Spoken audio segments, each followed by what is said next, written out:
ശബരിമലയിൽ മാത്രമല്ല കേരളത്തിലെ എല്ലാ ക്ഷേത്രങ്ങളിലും മോഷണമുണ്ടെന്ന് SNDP യോഗം ജനറൽ സെക്രട്ടറി വെള്ളാപ്പള്ളി നടേശൻ. ഈഴവനെ വളരാനും വളർത്താനും അനുവദിക്കുന്നില്ല. ഇതിന്റെ ഭാഗമായാണ് ദേവസ്വം മന്ത്രിയുടെ രാജി ആവശ്യപ്പെടുന്നതെന്നും വെള്ളാപ്പള്ളി പറഞ്ഞു.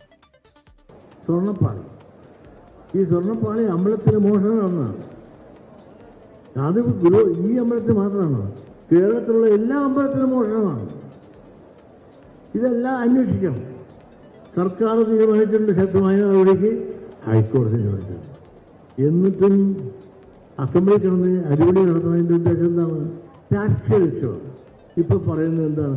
ആ രാജ്യമെന്നാണ് പറയുന്നത് ദേവസ്വം മന്ത്രി. ആ ദേവസ്വം മന്ത്രി ആരാണ്? ഈഴവനാണ്.